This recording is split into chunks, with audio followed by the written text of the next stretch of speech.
శ్రీమాత్రే నమః. శ్రీ గురుభ్యో నమః.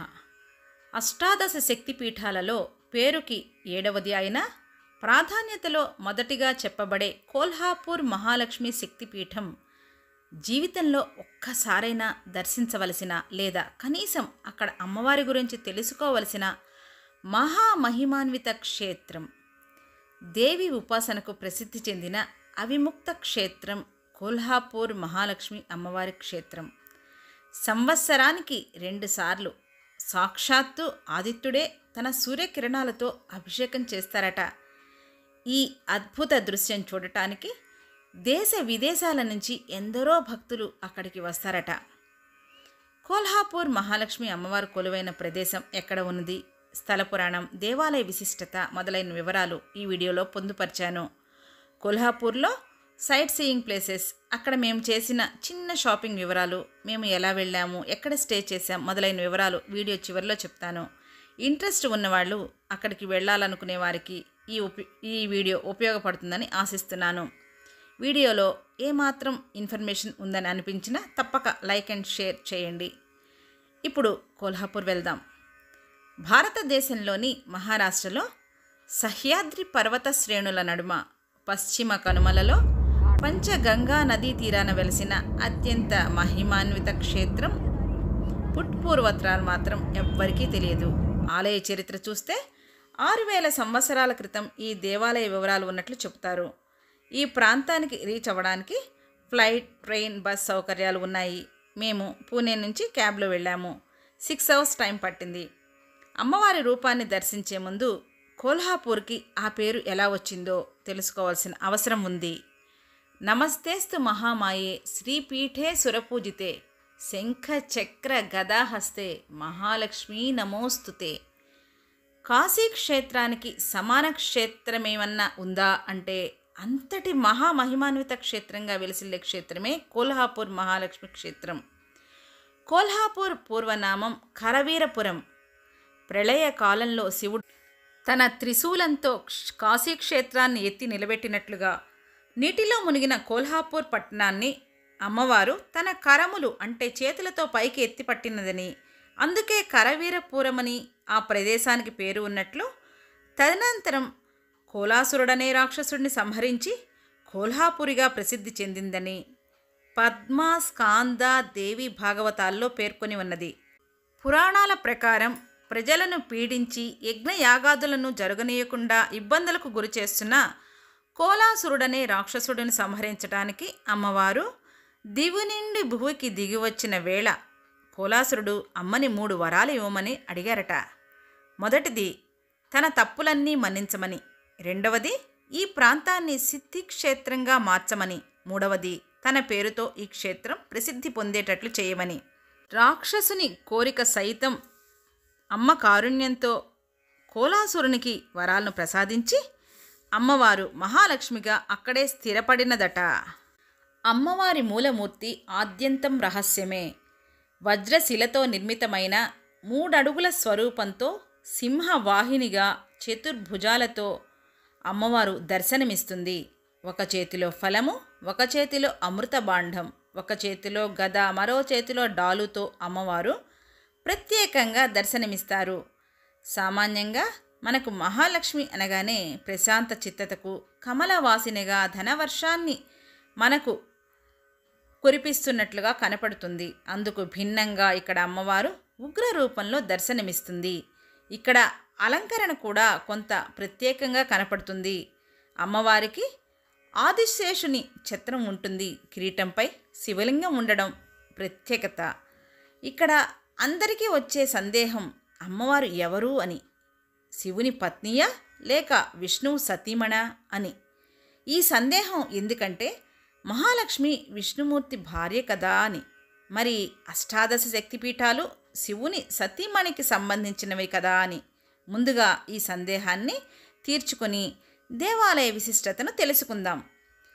దక్ష యజ్ఞ సమయంలో అమ్మవారి కన్నులు పడిన ప్రదేశం ఇదేనట. అందుకే అమ్మవారి దృష్టి పడితేనే అష్టైశ్వర్యాలు సిద్ధిస్తాయని స్థల ప్రాశస్త్యం. మరి మహాలక్ష్మి ఇక్కడికి రావడానికి కారణం కూడా పురాణాల్లో ఉన్నట్లు చెప్తారు. ఒకానొక సమయంలో శ్రీ మహావిష్ణువు లక్ష్మీదేవితో కూడి ఉన్న వేళ భృగు మహర్షి విష్ణులోకానికి వచ్చారట. వారి రాక విష్ణువు గమనించకపోవడంతో కోపించిన భృగువు విష్ణుమూర్తి వక్షస్థలాన్ని కాలితో తన్నారట. విష్ణు వక్షస్థలాలయైన మహాలక్ష్మి కోపగించుకొని తన నివాసాన్ని కోల్హాపురిలో ఏర్పాటు చేసుకున్నట్లు పురాణాది గ్రంథాల్లో పేర్కొన్నారు. అందుకే ఇప్పటికీ విజయదశమి రోజున తిరుమల వెంకటేశ్వరుని తరపున టీటీడీ వారు పట్టు వస్త్రాల్ని కోల్హాపూర్ అమ్మవారికి పంపడం విశేషం. జగన్మాత పార్వతిగా లక్ష్మిగా రూపాలు వేరైనా మౌలికంగా శక్తి ఒక్కటే. పార్వతీదేవిని తలలో ఇముడ్చుకొని శక్తి పీఠాలకే తలమానికంగా నిలిచి అష్టలక్ష్మి స్వరూపంగా ధనానికి అధినాయకగా సిరి సంపదలు, సంతాన సౌభాగ్యాలు, సుఖ సంతోషాలు, స్థైర్యాలు ప్రసాదిస్తూ ముక్తిదాయక క్షేత్రంగా భాసిల్లుతున్న క్షేత్రం కోల్హాపూర్ మహాలక్ష్మి ఆలయం. మహారాష్ట్రలో అంబాబాయిగా అమ్మవారిని పిలుస్తారు. దేవాలయ విశిష్టతని గమనిస్తే ఈ దేవాలయం 4 దిక్కులు 4 ద్వారాలు కలిగి ఉత్తర దక్షిణ భారతదేశ రెంటి కలయికగా ఆలయ నిర్మాణ శైలి కలిగి ఉంది. ఆలయం క్రింది వైపు దక్షిణాది పద్ధతిలో, ఆలయ పైభాగం ఉత్తరాది శైలిలో నిర్మాణం కనపడుతుంది. ఆలయానికి 5 గోపురాలు ఉండి మహాలక్ష్మి, కుమారస్వామి, గణపతి, మహాకాళి, మహాసరస్వతి విగ్రహాలు ముఖ్య దేవాలయ ప్రాంగణంలో కనపడతాయి. వీటితో పాటు సూర్యుడు, వరుణుని కూడా మెయిన్ టెంపుల్లో దర్శనం చేసుకోవచ్చు. ఇక్కడ ఆదిశంకరాచార్యుల వారు ప్రతిష్ఠించిన రాతి పలక మీద ప్రతిష్ఠించిన శ్రీచక్రాన్ని కూడా దర్శించవచ్చు. ఇక్కడ ఆలయానికి ప్రదక్షిణ పూర్వకంగా వెళితే స్వయంభూగా వెలసిన అతిబలేశ్వర స్వామి మందిరాన్ని దర్శించుకొని ఇక్కడ ఉన్న ఉపాలయాలు కూడా దర్శించవచ్చు. శ్రీకృష్ణుడు, ఉమామహేశ్వరుడు, శనీశ్వరుడు, సీతారామ లక్ష్మణుడు, వెంకటేశ్వరుని దర్శనం చేసుకోవచ్చు. ఆలయంలో ఉన్న దీపపు స్తంభాలు ప్రధాన ఆకర్షణగా నిలుస్తాయి. ఇక్కడ అత్రి అనసూయ కుమారుడైన దత్తాత్రేయుని కూడా మనం దర్శనం చేసుకోవచ్చండి. ఇక్కడ ప్రతిరోజు మధ్యాహ్న సమయాన దత్తాత్రేయుల వారు భిక్షకి వస్తారు అమ్మవారి వద్దకి అని ఒక స్థల పురాణం చెప్తారు. ఇక్కడ కోల్హాపూర్ దగ్గరలో మనం లోకల్ సైట్ సీయింగ్ కనుక ప్లేసెస్ చూసుకున్నట్లయితే టెంపుల్కి 2 కిలోమీటర్ల దూరంలో ఉన్న పంచగంగా తీర్థం అత్యంత ప్రాచీనమైందండి. ఇందులో పూర్వ మహర్షులు తపస్సు చేసిన అనేక ప్రాచీన దేవాలయాలు కొంత నీటితో మునిగిపోయి మనకు కనపడతాయి. అక్కడ ప్రాంత ప్రజలు, క్రొత్తగా పెళ్ళైన జంటలు ముందుగా ఈ పంచగంగా తీర్థాన్ని దర్శించి జ్యోతిబా మందిరానికి వెళ్ళటం కూడా ఇక్కడ ఒక ఆచారంగా మనకు కనపడుతూ ఉంటుంది. జ్యోతిబా మందిరాన్ని గురించిన వీడియో ఛానల్లోనే ఉంది, తప్పక చూడండి. తర్వాత మేము లోకల్గా దర్శించినవి రంకాల లేక్ మరియు సాహు మహారాజ్ మ్యూజియం. ఈ 2 చాలా అద్భుతంగా ఉంటాయండి. సాహు మహారాజ్ మ్యూజియంలో అయితే అప్పుడు ఆయన చాలా సాహసోపేతమైన మహారాజుగా పేరు పొందారు. ఆయన పేరు చెప్తేనే బ్రిటిషర్స్ ఎవరు అక్కడ అడుగుపెట్టేవారు కాదట. అసలు ఆ ప్రాంతంలోనే, కోల్హాపూర్ ప్రాంతంలో బ్రిటిషర్స్ అడుగు పెట్టలేదని మటుకు మాకు అక్కడ వాళ్ళు చెప్పారండి స్థానికులు. ఆ మ్యూజియం కూడా ఎంత అద్భుతంగా ఉంటుందంటే ఆయన వాడిన అప్పుడు ఉన్న ఆయుధాలు కానీ ఆ టైంలో ఉన్నవి వాళ్ళు అన్నీ చాలా అద్భుతంగా ఉందండి. నేను చెప్పను, మీరు వెళ్ళినప్పుడు చూస్తేనే బాగుంటుంది. తర్వాత మేము చేసిన చిన్న షాపింగ్ కూడా చూపెడతానండి, నవ్వుకోకండి. మేము 1 డే టూర్ ప్లాన్ ద్వారా వెళ్ళామండి. అంటే పూణే నుంచి వెళ్ళడం జరిగింది. పూణే నుంచి వాళ్ళే క్యాబ్ బుక్ చేసి వాళ్ళే రూమ్ కూడా మాకు చూపించారనమాట.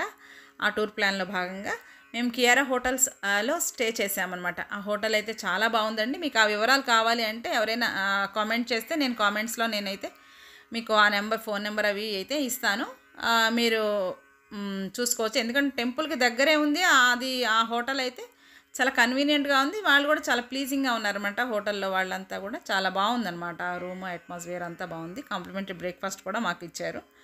అదండి అయితే ఇదండి మా కోల్హాపూర్ యాత్ర విశేషాల వివరాలు. అందరికీ అమ్మవారి దర్శన భాగ్యం కలగాలని, లక్ష్మీదేవి అనుగ్రహం కలిగి అష్టైశ్వర్యాలతో అందరూ తొలతోగాలని ఆశిస్తూ స్వస్తి.